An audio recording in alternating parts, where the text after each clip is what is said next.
Welcome everyone to Canadian Yorker here, and I am back with another basketball video for the NBA Finals. Basically talking to you about giving you guys an update regarding the Knicks Pacers series and the Thunder Wolves series. Um, so as I said earlier in the week, I have been pretty busy, working. Um, so I haven't been able to put out much content, but I do have some time this morning. I know it's pretty early in the morning, 6:30 a.m. in the morning, but like I said, you gotta when you gotta do what you gotta do what you gotta do. Um, but in other words, I'm just coming to you guys to be bringing you some updates regarding the NBA Finals. I don't want to keep this live stream long, um, but let's get this thing started. So we have a few articles here from the on the Thunder and Wolves series. We're talking about Game 3, and this article was written on May 25th, 2025. So it's written from the New York Times. It said the Thunder had no urgency in Game 3. How will they respond in Game 4? So in as we know, the Oklahoma City Thunder have defeated the Minnesota Timberwolves in Game 5. So let's see how it says here. In accumulating the best record in the NBA and becoming the team with the best scoring differential in league history, the Oklahoma City Thunder have made a living of being on the right end of some lopsided scores. There are reasons for this. The Thunder were the best defensive team in the league this season. They are supremely physical. They cause turnovers and make it difficult for opposing teams to run an offense. They have a steely demeanor that consistently allows them to keep their foot on the pedal. This postseason has yielded 4 losses for Oklahoma City, 3 of them in coming against the Denver Nuggets in a wonderful second round series. The losses happened on the margins. There was an ardent Aaron Gordon game winner in Game 1. There was a bad fourth quarter stretch in Game 3. There was an improbable run of shots from Denver guard Julian Slaughter in Game 6 that forced the Game 7. Those were all flaws that the Thunder eventually fixed, which is why they are currently in the Western Conference Finals. Saturday night's loss, 143-101, loss to the Minnesota Timberwolves at Tiger Center presents a different challenge to OKC. It's the first time in this playoff that Oklahoma City has been pushed around for 48 minutes. It's the first time the Thunder have gotten proverbially punked. Most importantly, it's the first time that OKC hasn't had a real answer for an opponent, which is why they became the 31st team in NBA history to lose a playoff game by at least 40 points. A Thunder, Oklahoma City Thunder League guard Shai Gilgeous-Alexander said, "We just didn't bring it from an energy and focus standpoint. We didn't have it. They obviously played with more sense of urgency than we did." Hearing those words from Shai Gilgeous-Alexander is rather remarkable. What Oklahoma City has been during this playoff is hungry, even in the games that haven't gone its way. Yeah. Their superpower lies in how hard they work, folding into how deep they are, folding into how good an individual and ceiling riser Shakil Alexander has proven to be. They have been like a boulder rolling downhill into championship contention, and after 2 resounding wins in Oklahoma City to start this series, many have had them penciled into the NBA Finals. Most of the NBA world has seen them as a heavy favorite to become the next NBA champion. So the Thunder coming into Game 3 with no urgency when they should have put a stranglehold on the series yanked hope away from the Timberwolves, has to qualify as the most disappointing development for Saturday night for Oklahoma City. So Gilgeous-Alexander was correct when he went on to say that no game is perfect, and OKC can't be expected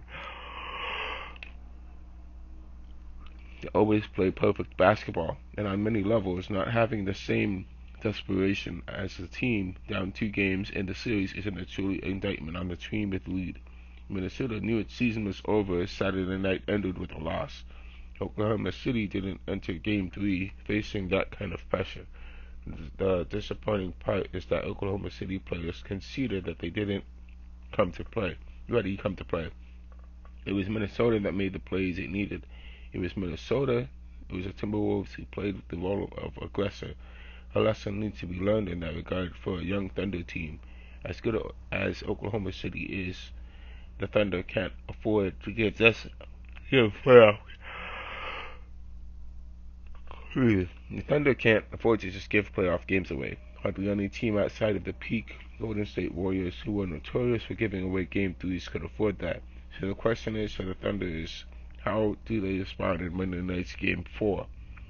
Whatever they do, they did.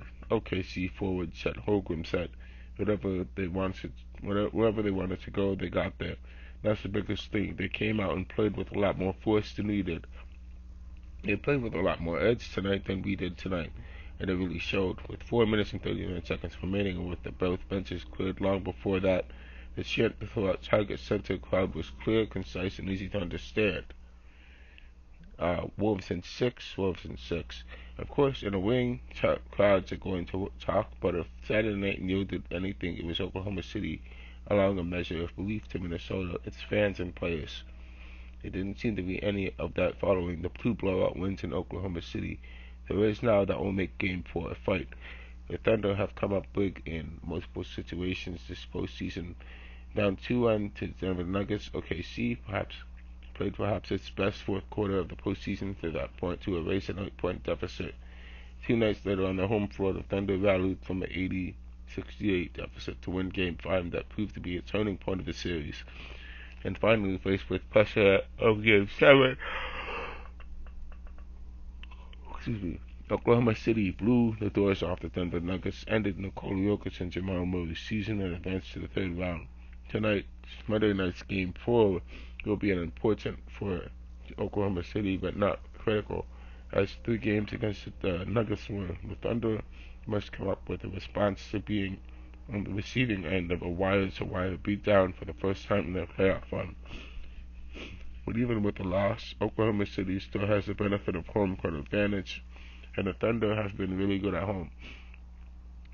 Oklahoma City head coach Mark Daignault said, "I thought their physicality and the presence stood out, especially early.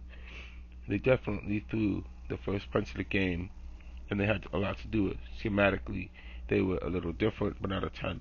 They were more forceful on their offensive and defensive end of the floor, and that was a tough combination for us. That, more than anything, is what the Thunder have to answer. They are used to bullying team physically despite their lack of size. They eliminate space defensively, they cause turnovers, and they make existing offensive difficult. On Saturday, Minnesota did that to Oklahoma City, and the Thunder wilted Game 3 because of it. Shai Gilgeous-Alexander, so good at games 1 and 2, scored 14 points and shot 4 of 13 from the field. OKC just shot 40% from the field overall, and only made 14 of its 44 3-point attempts. The Thunder allowed Minnesota star Anthony Edwards to control the game, and once the game got out of hand, OKC couldn't find a way to stabilize the scoreboard, and an 11-12 run to start the second half proved to be OKC's lone push. But the Timberwolves quickly drove the lead back beyond 30 points, leading to Daignault clearing his bench for good midway through the third quarter. On Monday night, OKC is going to have to answer whether Game 3 was an anomaly or whether it proved to be a turning point in the series. It makes for what will be a fascinating game for the Thunder. Chet Holmgren said, "I think the biggest thing is we have to come out on Monday with the right mindset. We have to play with force, and that's where it has to start. We have to play with the right amount of energy that it takes to win the playoff game on the road." So there we have it, guys. This is the article from New York Times, talking about the Western Conference Finals, Game 3. So, of course, as we know, this is the next article I'm going to be showing you, kind of skipping ahead.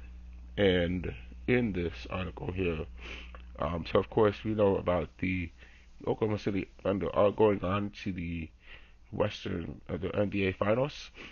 They beat the Minnesota Timberwolves pretty handily by 30 points. Um, as you can take a look at the scoreboard, in the first quarter, Minnesota scored 9 points. OKC scored 26. They really from kept them from being able to take over the game and keep their playoff hopes alive. So this article is written on May 28th. Oklahoma City Thunder beat the Minnesota Timberwolves 124 to 94 to win the Western Conference Finals and reach the NBA Finals. So basically advance to the NBA Finals. So there we have it, guys. In and as it is right there in looking at the team stats here, so we can see that the in the so the the Timberwolves shot 12 of 34 three-pointers. So the three-pointer percentages was 35%. The field goals, Timberwolves made the 35 of 85 shots they made. So they're at 41%. The Thunder 46 of 88 field goals, 52%. Three-pointers, the Timberwolves made 14 of 35, 40%. So not bad. Rebounds, the Thunder had 46 rebounds. Timberwolves had 39 rebounds. Excuse me. The steals were about. Thunder had 14 steals. Timberwolves had 7. Turnovers. The Timberwolves had 21 turnovers. The Thunder had 16 turnovers. So there we have it, guys. The Thunder pretty much keep the Timberwolves. They beat the Timberwolves, squashed them, and they advanced to the NBA Finals. So let's go on to the Eastern Conference Finals now. So it says here, Game 5, Knicks versus Pacers. So just letting you know before I read that article, in Game 4, the Knicks, even though the Pacers lost Game 3 to the Knicks, the Pacers did come back and win Game 4 in Indiana. And if the Knicks won Game 4, we would have tied up the series 2-2, and this would have been going to a 7-game series. But it looks like that's not going to be happening. It's going to be going to a Game 6. So it says here, this article was written on May 28th. Indianapolis, Nick Carlisle walked into his press conference after Game 4, understanding that he was going to be asked about the masterpiece that his virtuoso point guard had just unleashed upon the Knicks. A 32 point, 12 rebound, 15 assists, and 0 turnover triple-double to propel his Pacers to a 130-121 win and to within one win of the franchise's first NBA Finals appearance in 25 years. So this is big for the Knicks and Pacers. Both franchises have not been to the NBA Finals in 25 years. But the Knicks and the Pacers, this could be big for both franchises if either one of them gets to the NBA Finals. Continuing the article, but that didn't mean Indiana's head coach had to like it. The Carlisle said, "I know Tyrese Halliburton did some historic stat stuff tonight, and that's great after Game 4, but it's tough talking stats when it's such a team thing right now." So Rick Carlisle is correct. This is a team game. It's not about the individual player. Tyrese Halliburton had an amazing game, but basketball is a team sport. It's not like boxing. It's not about one person. It's a team sport. So continuing, it says, "Heard, coach. So here are some stats you might like better.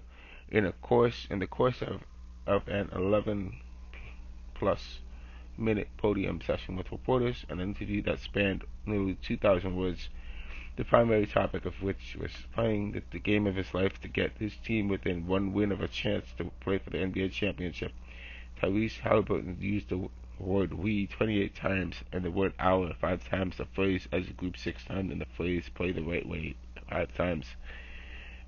I mean, but what's the point of them counting the amount of times that he says 'we', 'hour', 'play the right way'? This is basketball. It's a team game. Anyway, let's continue this. He said, "It's about winning twice. I just want to impact winning once, and how can I impact winning more once?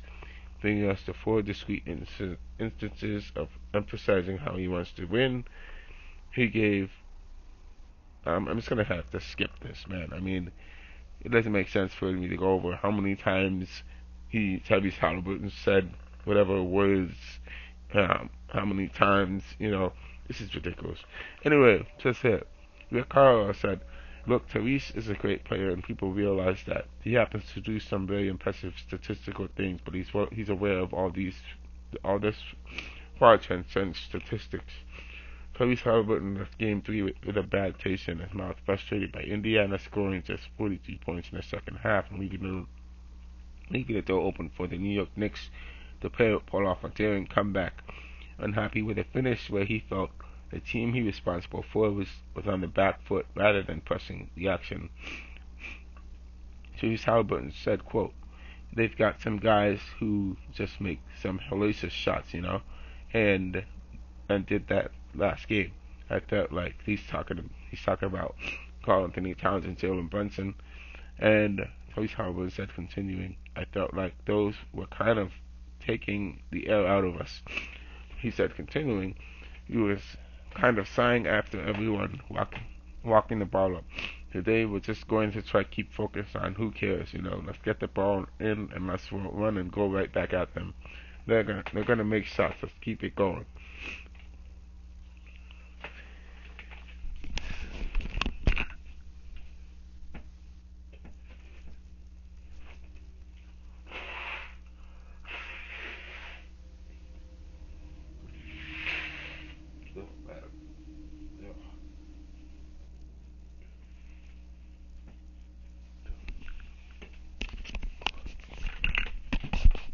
Okay, sorry about that. I had to take care of something.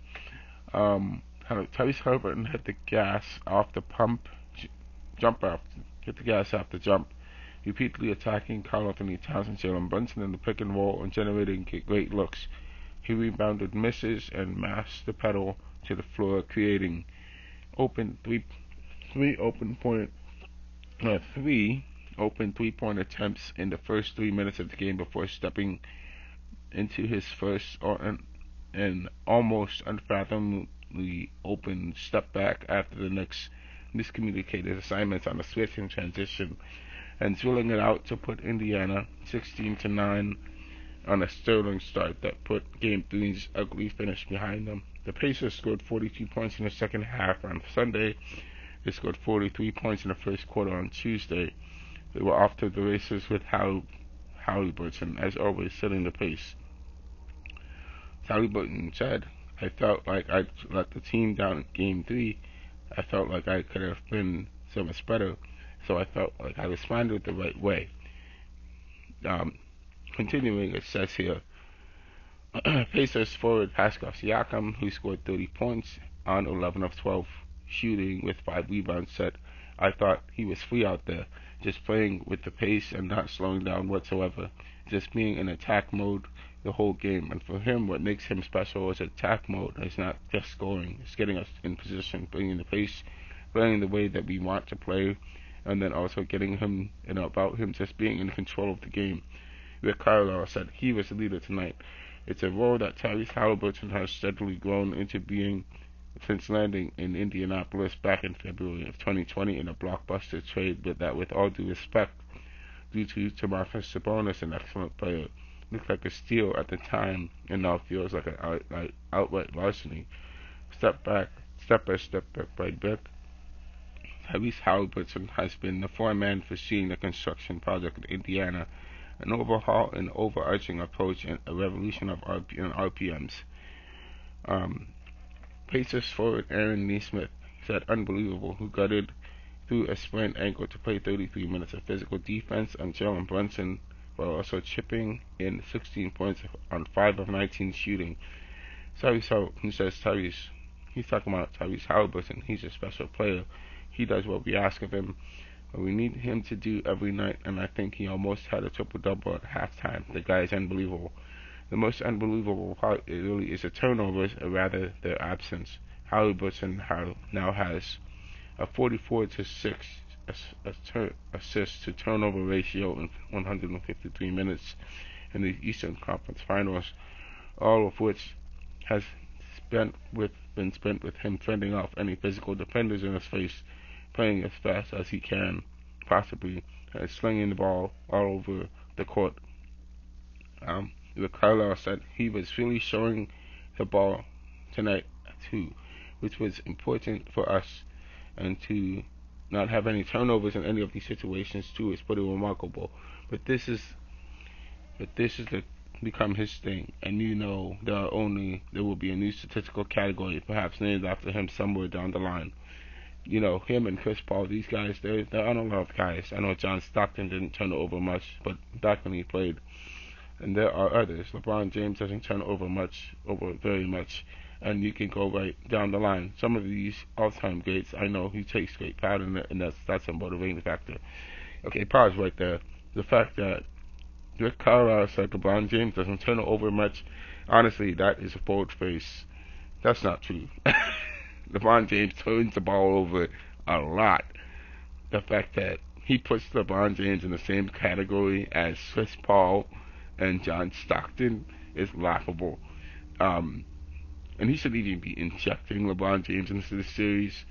But that's just ridiculous. I mean, if anyone looks at the statistical category, look at the stats of LeBron James. LeBron James is actually the all-time leader in turnovers in NBA history.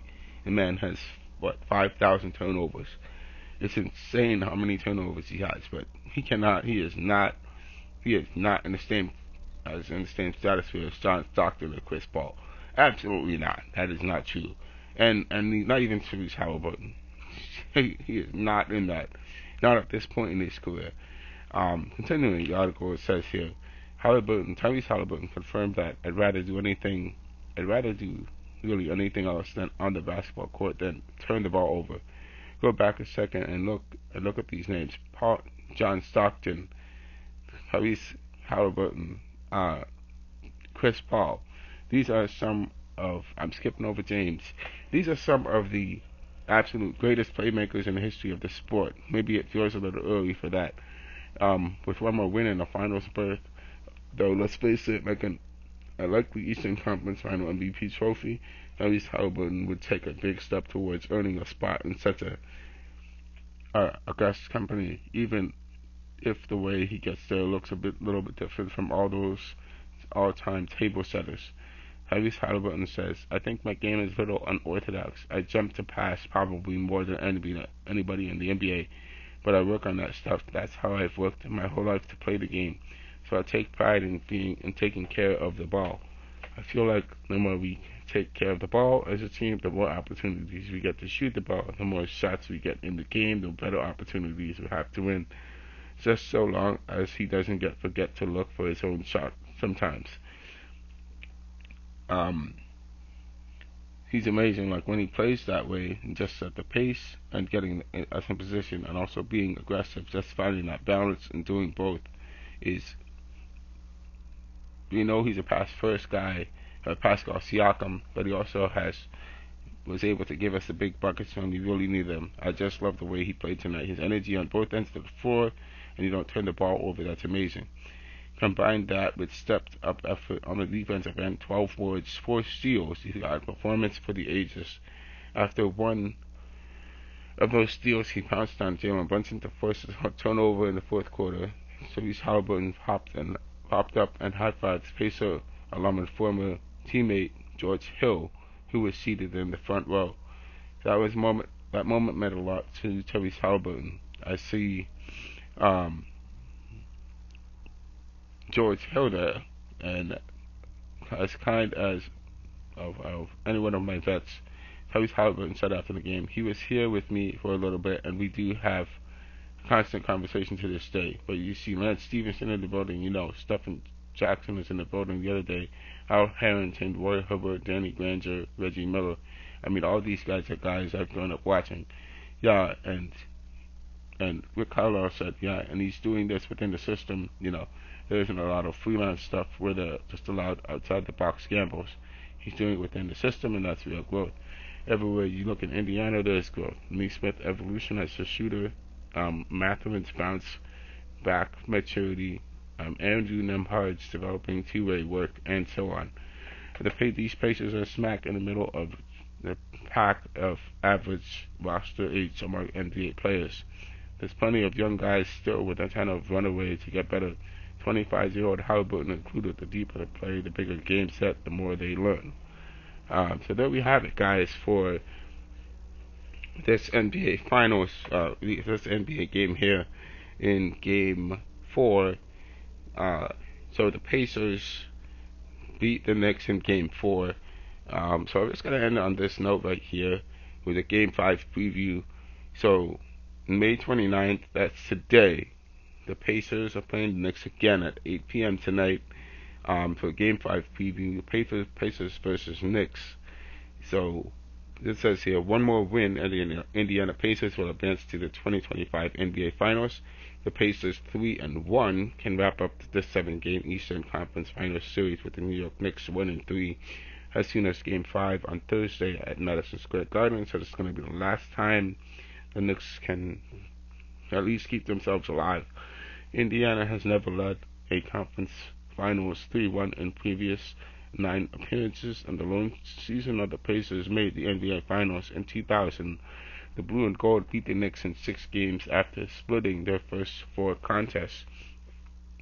On Tuesday night at Gainbridge Fieldhouse, the Pacers bounced back from a disappointing Sunday loss by hanging around 130-121 on the Knicks game win on the Knicks in Game 4. Pacers all NBA point guard Tyrese Halliburton put on an all-time performance in the win, finishing with 32 points, 12 rebounds, and 15 assists and 4 steals and 0 turnovers for the second playoff triple-double of his career. In addition to being the only Pacers player in NBA history to record multiple triple-doubles in the playoffs, Tyrese Halliburton is now the only player in NBA playoffs history to record 30 or more points, 15 or more assists, 10 or more rebounds without a single turnover in a postseason game. Through 4 games, Tyrese Halliburton is averaging 24 points, 11 assists, and 7 rebounds per game, which would put him in a strong contention for the Eastern Conference Finals MVP should the Pacers advance. On top of Tyrese Halliburton's Game 4 performance, Pascal Siakam chipped in a huge 30 points, and Benedict Mathurin scored 20 points off the bench in just 12 minutes and 29 seconds of action. Indiana led by 11 going into the fourth quarter before putting on finishing touches in the final minutes, unlike Game 3, where the Knicks overcame a 10-point deficit in the final 12 minutes. Jalen Brunson shot 9 for 19 for 31 points to top the Knicks. Karl-Anthony Towns added 24 points and 12 rebounds, and OG Anunoby supplied 22 points. So here we have the probable starters. Probably going to be the same. Going to have the same lineup. Jalen Brunson, Mikal Bridges, OG Anunoby, Karl-Anthony Towns, Mitchell Robinson for the Knicks. So the Pacers, Tyrese Halliburton, Andrew Nemhard, Aaron Nesmith, Pascal Siakam, and Miles Turner for the Pacers. To the injury report, the Pacers do have some injured players. Aaron Nesmith, he has a right ankle sprain, and Isaiah Jackson has a torn Achilles tendon. Also for the Knicks, this may not be good for the Knicks, but the Karl-Anthony Towns, he won them Game 3, actually has a left knee contusion. So hopefully Anthony Towns can keep himself just about, if he can stay in the game, he doesn't push himself, he can still be competitive, but he's definitely has to make sure his knee contusion doesn't get any worse. So says here, last meeting May 25th, 2025, in Game 4, where the Knicks beat the Pacers, and so there we have it. So just letting you know, there's some stats here. Indiana outshot New York 51.1 to 46.6% in the game, and that made 33 of 39 free throws, while the Knicks went 27 to 32 from the line. The Knicks round the rebounding margin From Game 4, the Knicks won the rebounding margin 44-43, and the Pacers finished with 11 turnovers to New York's 11 giveaways and got the fast break points 22-29. So of course we already went over the stats for Tyrese Halliburton. So there we have it, guys. This is the preview for Game 5 for the Knicks and Pacers. I'm just leaving this here with you. I did put the links for all these articles in the description box so you can check them out. So yeah, that's it, guys. Tonight is probably the night the Pacers are gonna punch their way into the NBA Finals, or the Knicks are gonna either be able to get themselves. They're gonna keep the playoff hopes alive. We'll have to see what's gonna happen going forward. Maybe the best team win. Congratulations to the Oklahoma City Thunder for winning against the Minnesota Timberwolves and punching their ticket to the NBA Finals. We'll have to see what's going to happen going forward. So hope you guys enjoy it, and I'll keep you guys posted on the NBA Finals as well. So have a good one. Enjoy the rest of the day, and I'll see you guys later.